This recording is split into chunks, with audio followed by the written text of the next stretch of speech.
Hello दोस्तों, कैसे हो आप सब। आशा करता हूँ आप लोग बहुत अच्छे होंगे।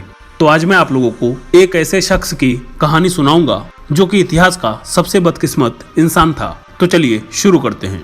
बदकिस्मती किसे कहते हैं? जैसे कई लोग मानते हैं कि वही होता है जो मंजूरे खुदा होता है, इसलिए वो अपने हालात को बदलने के लिए कोई ठोस कदम नहीं उठाते हैं, चाहे उनके साथ कोई नाइंसाफी ही क्यों ना हो या फिर उनके ऊपर भयानक जुल्म ही क्यों ना ढाए जाएं।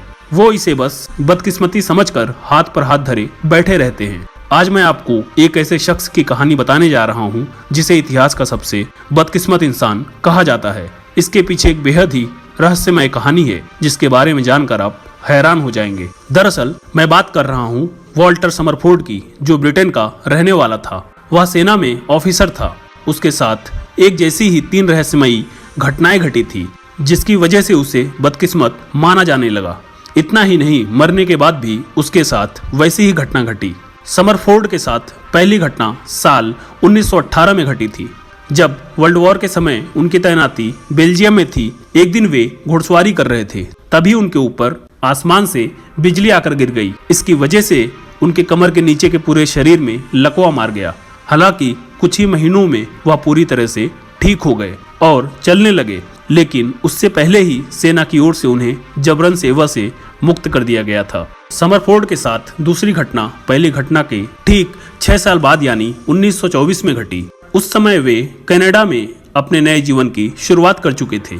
एक दिन वे मछली पकड़ने के लिए पास के तालाब में गए। जब वे एक पेड़ के नीचे बैठे हुए थे, तभी अचानक से फिर से आसमान से बिजली गिरी। इस बार उनके शरीर के दाईं ओर आधे भाग में लकवा मार गया। हालांकि चमत्कारिक रूप से वह 2 साल में ही फिर से पूरी तरह से ठीक हो गए और घूमने फिरने लगे। दूसरी घटना के ठीक 6 साल बाद यानी 1930 में समरफोर्ड के साथ फिर से उसी तरह की घटना घटी।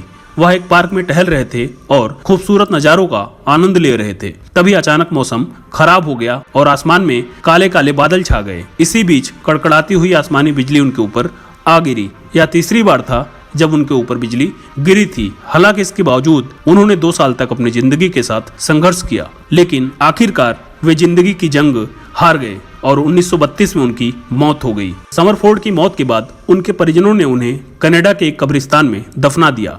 इसमें हैरानी की बात यह है कि आकाशीय बिजली ने उनका मरने के बाद भी पीछा नहीं छोड़ा और साल 1936 में उनकी कब्र के ऊपर एक बार फिर बिजली गिरी, जिससे उनकी कब्र के ऊपर लगाया गया पत्थर टूट गया। ये घटना भी तीसरी घटना के ठीक 6 साल बाद घटी थी। समरफोर्ड के ऊपर आकाशीय बिजली क्यों गिरती है, यह आज भी एक रहस्य बना हुआ है। लेकिन जिस तरह से उनके साथ एक ही तरह की घटना बार बार हुई, उन्हें इतिहास का सबसे बदकिस्मत इंसान कहा जाने लगा। तो मैंने आपको एक ऐसे इंसान की कहानी सुनाई जो कि दुनिया का सबसे बदकिस्मत इंसान था। तो अगर आपको वीडियो अच्छी लगी हो तो चैनल को सब्सक्राइब करें, वीडियो को लाइक करें। धन्यवाद।